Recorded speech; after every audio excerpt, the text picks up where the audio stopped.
我来了，我说他没吃饭，他饿，他说他不想在这吃，我说买个爆米花吧，我就找到人家风雨了。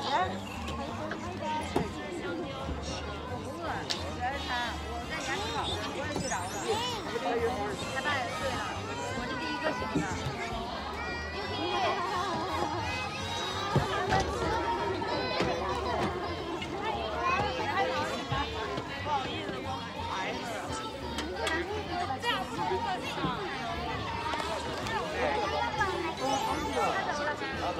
把你胃撵走了。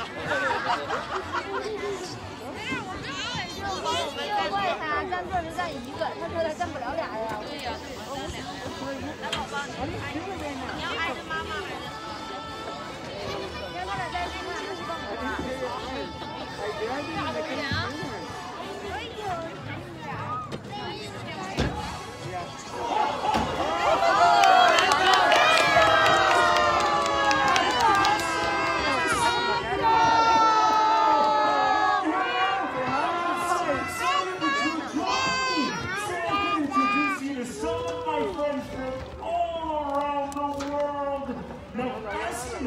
I get to travel all over and get to meet all kinds of people and animals, and I get to learn about how they celebrate.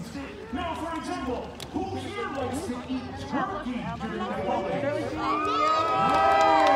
How about tamales? Now, did you know that in Japan, they like to eat fried chicken and cake on Christmas Eve? That sounds like a regular Thursday at my house. Now, my friends, I'm so excited to introduce my very first guest. He likes to eat cockroaches. Welcome, I don't eat cockroaches. Oh, no, I'm just kidding. But Samantha would definitely eat one of those large Madagascar hissing cockroaches. Those are like Snickers bars for her. This is Samantha. She is a brown lemur. She's called a brown lemur, obviously, because... Right. Now, a brown lemur, if you look just at her eyes, do you think she's awake in the day, or do you think she's awake at night? What do we think? Yeah. She looks like a nocturnal or a nighttime creature. But you know what's funny? She's not. She's daytime. Just like you and I, she gets up in the morning, and the first thing lemurs do is they go around and say hello to everybody in their family. And how lovely. Says hello to the lemur. Do you guys want to see? Yeah! Of course, Alright, it's not exactly social distancing, but the lemur hello. Check this out. I'm going to make it sound like a pig. Watch what happens next.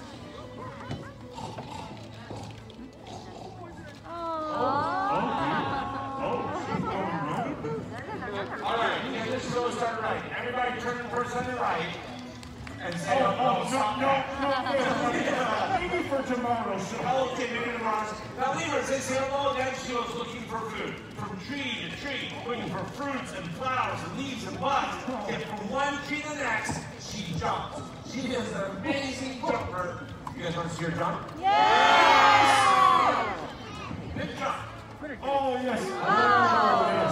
How's that? That's not a jump. Let's show them a real jump. All right, come on, sit on the front. You know what? I think that she's been doing this show for about 22 years. She's been in school programs and been here at our educational program. I think now she tells me how far she wants to jump. Beautiful animal, very important thing to talk about. Lemurs, they're disappearing. There are 97 different species of lemur, all of them two things in common. Only found in Madagascar, and every single lemur is endangered in the wild. I hope the commanders will do everything we possibly can to protect that beautiful island of Madagascar, the land of the lemur. Oh, I love that. A big round of applause, yes! Samantha, do you like to move it? Now, a fun fact about Madagascar. Their national flower is the poinsettia, which we use to decorate all over for Christmas. Yes, yes, yes. And we're all, oh my goodness, Merry Christmas! Holy smokes! Somebody to come visit you. That is a success story. Gabe was talking about how we need to help the lemur because they're an endangered species. Well, SeaWorld works with zoos all over the country, all over the world for that matter, to help save species. And we are helping the island of Madagascar with some of their conservation efforts. But you know what? I wanted to bring you an animal to show you that we have actually done it. You see, in my lifetime, Santa, and I'm not that old. I mean, I'm not as old as you. Well, yeah, I am a couple of thousand years. In my lifetime, this animal was almost extinct. Almost gone off the planet. We almost hunted them to extinction. Like the dinosaur, they were gone. But we stopped and we used our heads and we saved them. We put them on the Endangered Species Act. We did breeding programs and release programs to protect their habitat. And you know now, there are over 5 million alligators back in the wild. How cool is that? Yeah, all those people that helped out should be on the nice list, Santa, because we actually can do it when we try. We saved the bald eagle, we saved the peregrine falcon, we saved the American alligator, we're saving the condor. We actually do a pretty good job. We should all be very proud of that. This guy is found all over the South, all over Mississippi and Alabama and Georgia and Florida and Texas.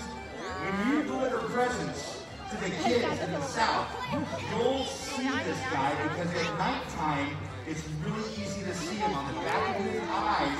He has a film. It's called the tapetum. Same thing your cats have. So when you shine a light on them at night, their eyes shine. And just their eyes and their nose is sticking out of the top of the water when you're cruising around those big areas. Funny you mentioned that. Every year, people in Mississippi build bonfires down the river to guide my journey.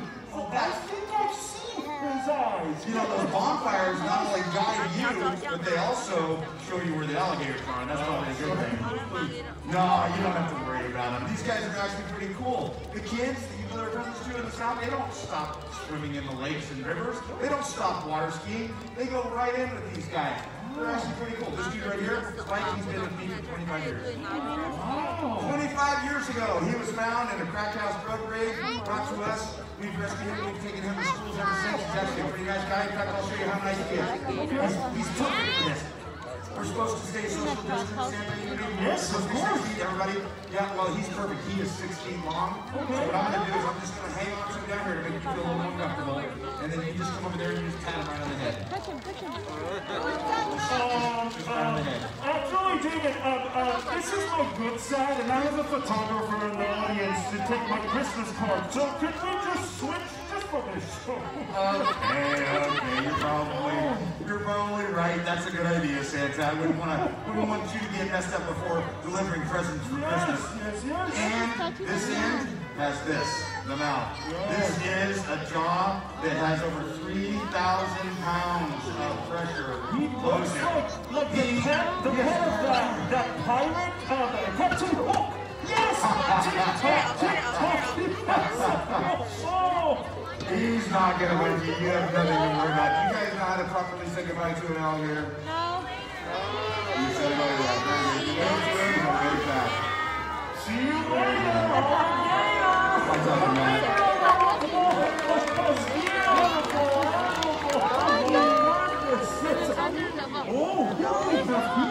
This is Nobby! And Nobby is a very, very old donkey. Oh, I know where this is going. Let's hold him out. Everyone, how old is he? Nobby is so old, he was Mary's Uber to get to Bethlehem.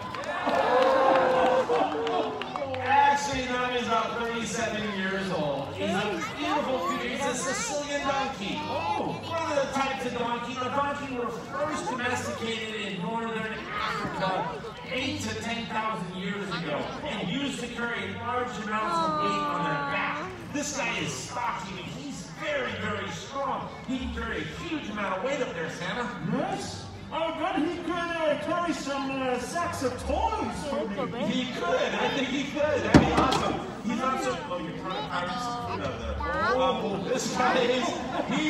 He's stealing some carrots. That he could carry some maybe not your size bags of pretzels, but he can carry a lot of weight. Very, very sure-footed. And look at those ears. He's aware of everything around him. He hears the sounds, they shift from side to side. I think they're kind of like satellite dish antennas. Pretty cool. Amazing. And they have the best sound of all the animals, all the horse family. Do you guys know the sound of the donkey? How does a donkey sound? You can get an audience in San Diego to be just that. That's pretty good. I think he's stunning, beautiful, very bright, 37-year-old Sicilian donkey. That's Nobby. Say hi, Nobby. Nobby is from Sicily, which is very close to Italy. And did you know that in Italy, not only they celebrate meat, but they celebrate La Befana. La Befana is a Christmas witch, and she leaves presents and treats to nice children. And what do you think she leaves to not so nice children? Cannolis, yes. No, I'm kidding. No. It's cool. You're right. Absolutely. Now, who do we have next? Who's my next guest? One of the cutest animals in the world, right here. What is that thing? Does anybody have any idea what he is? This is, I'll tell you the name, but it's going to be hard to remember. This is an animal, Santa, that you will see when you go to South America, Central America, as you're flying your sleigh at night over Honduras or Nicaragua or Panama or El Salvador or Brazil, anywhere down there. This guy is going to be at the top of the trees, at the top of the jungle, 200 feet up. He's called a kinkajou. Oh, yeah, you heard of him? Yeah, it's not a Pikachu. Not a Pikachu. This guy's up there trying to find his favorite food in the whole world. And when he's on top of the trees, he's listening for a buzzing sound. He goes, oh yeah, I've got me a beehive. This is the most famous beehive raider in the world. And in South America, they actually call these guys honey bears. Yeah, because they got little bears, got the little round ears, and he loves to eat honey, yeah. He's so good at it, so famous, a beehive raider. There was a gentleman named A.A. Milne who wrote a book about him. Oh, you know, Winnie the Pooh. This is the inspiration for Winnie the Pooh. He is the original honey bear. He loves sweet stuff. You know what? He would love any part of your Christmas. Because you have lots of sweet stuff. As a matter of fact, that is really cool. I would like you, Santa, to come here and help me. Be a Christmas tree for me. Really cool. This guy has the most amazing body parts for hanging around in the forest. Look at that. He can hold his entire body weight by just his tail. Not too many animals can do that. Most animals, they have a tail that can wrap around branches and stuff, but they can't actually hang by it. And then I don't know if you can see now, he's actually using his feet by turning them around backwards. He can rotate his ankles. It's so crazy. You know what this would be good for? What? If you had rotating ankles, you could turn around backwards, and you had a tail that could grab on, you'd never get stuck in this thing. I know, I can't tell you how many times I've been stuck down a chimney just like that. Oh, beautiful. Yes, they are so beautiful. This is an animal that is doing quite well in the South American rainforest, so you will see them as you cruise across the top. Amazing! Speak of Honduras, in Honduras, children leave letters for me under the tree. So if I forget when I am in my journey and I see letters under a tree, I know I'm in Honduras. And again, who do we have next?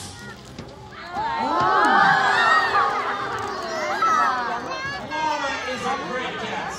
Smart audience. Yes, absolutely. It's kind of close. This is an alpaca. Alpaca, that's right. And you know what? Everybody always asks, why do we have an alpaca in a Christmas program? And, can I tell the story? Please, please. Okay, well, it actually pertains to Santa Claus. Santa actually gave the alpaca his name. When Santa first landed in Peru, in the highlands, many, many years ago, and he had those huge loads of presents, his ancestors came over and said, I'll pack those for you. Beautiful night. You know what? Patty the Great, he is built in trees. He's not shaped like a triangle, he's built in trees. He has three things on his face to keep sand and dust out of his body. Nostrils that close, beautiful long eyelashes, wool in his ears. He has not one, not two, but how many lips? How many lips? I bet he's a really good kisser, huh? And inside of his belly, he has not one, not two, but how many stomachs? And to walk around the cliffs, not one, not two, but how many toes? No, he only has 2 toes. 2 toes on a soft pad, and he never, ever falls. I think it's beautiful. You know, when there's danger in the Andes, in the mountains, the alpaca will make a humming sound. It sounds like this. It's kind of and then they all come together and do something really cool. Look, Santa, would you like to help me out? Of course. Okay, come on in here. We'll do the alpaca defense mechanism here. Okay. What they do is they put their backsides in here together, and they look out with all their heads. They make themselves look like one great big creature with lots of heads, and then that animal might not leave them alone. That's really smart. It is very smart. Absolutely. He's checking out your wool and wondering why you're not wearing alpaca. It's very, very warm wool. And the people in Peru use it a lot. Sweaters and mittens. It's a wonderful wool. Amazing. A big round of applause for Daddy the Great. No, actually, Dave had mentioned Peru. And in Peru, not only they celebrate Christmas, but they also celebrate 3 Kings Day, or the Dia de los Reyes Magos. And children leave boxes of hay for the wise men's camels. And speak of camels. Animals across the desert to bring baby Jesus some gifts. Those were truly wise men, because they chose the camel to cross the desert with lots of gifts for the baby Jesus. Because you know what? There is no animal that can do it better. Still to this day, the people that live in North Africa, the Middle East, the Bedouin people, the nomads, the tribes of people that live up there, they consider this animal their most prized possession because it can carry so much. It protects them, it provides them with clothing. This is everything to a family that lives in North Africa. When you deliver presents to those people, Santa, you might want to be really nice because guess what?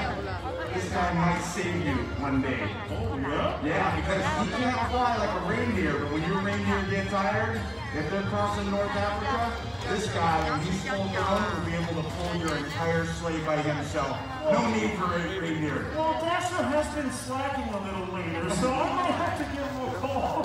Well, when this guy's full grown, and by the way, he's not full grown, he's only 3 years old.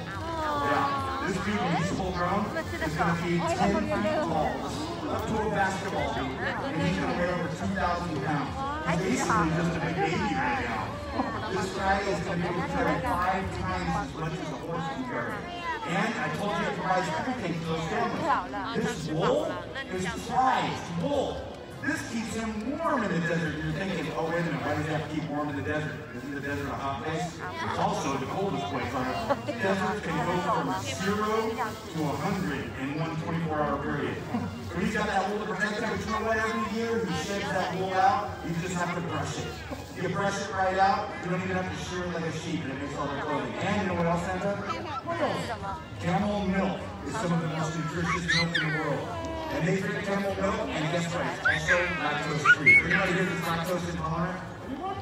No ice cream for Christmas for you. Oh, no, I'm just kidding. Guess what? Right here in San Diego County, right up in Ramona, there is a camel milk dairy. Yeah, you can get camel milk, make camel milk ice cream. Hey, I got an idea. Maybe they could leave some camel milk out with the cookies for you. Oh, that's a great idea. We'd love to try some camel milk. If you get stuck in the desert, You can always ask the Bedouin people to borrow one of these guys, Santa. I love that. A big round of applause for the beautiful, majestic animal. Is everyone having a good time? Fantastic. Guys, what do we have over here? Let's get to the point. Oh, I see. You're really sharp, Santa. Oh, don't worry. This is Momo. Actually, his full name is Morocco, and he is a beautiful African crested porcupine. He's called the crested porcupine, obviously because of his mohawk. Maybe come over here, Mo.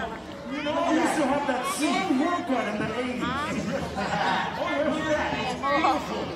And this hair here, this is just for showing off. That's not defense. But we've all heard about the quills, the defensive part of porcupine back here. On his backside, Mo has over 10,000 needles. Quill's just ready. Well, have you guys heard about porcupine in their clothes? I've heard about that. You want to see how it works? Sure. What I'm going to do is I'm going to cut my hands. When I cut my hands, he's going to be a little bit afraid. When he's afraid, he's shooting 10 or 20 quills towards the audience. Maybe for tomorrow. We'll try. You know what? We're going to release their quills. I know they say they do. I've even seen her written in some wildlife books, but it's not true. It's just hair. It's hair that's sharp and stiff and pokey, and when contact is made, that's when those needles are left behind. They're not spring-loaded. He can't be walking down the trail and saying, firing missile 6. It just doesn't work like that. Now, Sam, would you like to film? Over here, film to the back. Beautiful. Now that I'm closer to you, Dave, I didn't want to bring this up on stage, but I get a little bit of a smell. Have you showered today? Sam, that's the porcupine. Oh, yes. These guys have a very strong smell. It does smell like body odor, and most small mammals don't want to have a strong scent because then predators would find them. Mo, he's not concerned about predators. He wants other porcupine to know where he is. The African crested porcupine, that's Morocco. Say bye, Morocco. Oh, what a beautiful animal. Now, my friends, the next animal is probably my favorite. Can you guess which one it is? Oh, I can't hear you. Reindeer. Oh, let's give him a nice reindeer. Come on and see if he'll come out, Zach. Will you just stand up to the ear? This one.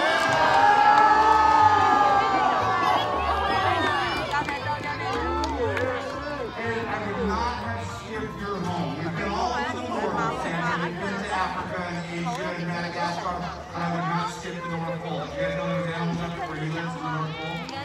Sure, polar bears, like right over here in Wild Arctic, wolves, and the reindeer that pull Santa's sleigh. This is actually a domesticated version of the caribou. The caribou, the natural deer that lives in the Arctic Circle all over Siberia and Canada and Alaska, thousands of years ago, like 10,000 years ago, the Sami people, the nomads of Lapland in northern Europe, almost to the North Pole, they live right up there next to you. They saw Santa driving a caribou with a sleigh. And they saw that he was steering the caribou with reins.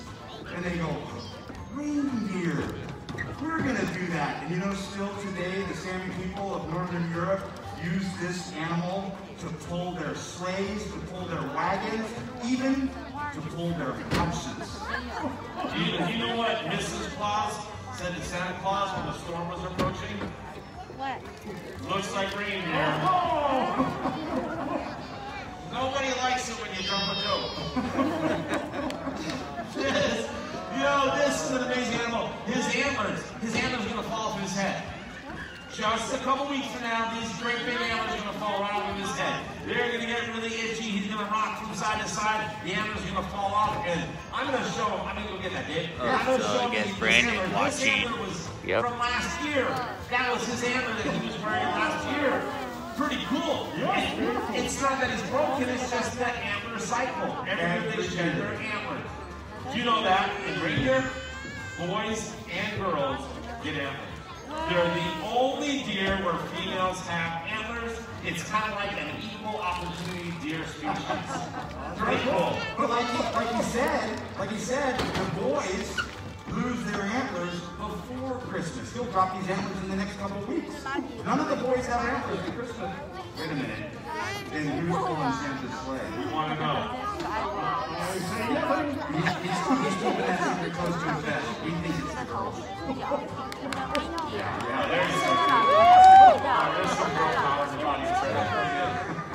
My friends, what a beautiful animal! Thank you so much to David and David.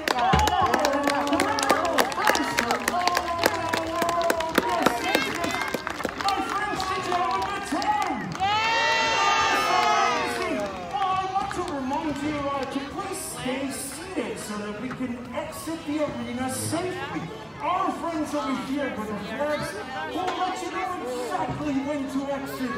I want to thank you again for joining us, and thank you for being patient, helpful, and kind this year.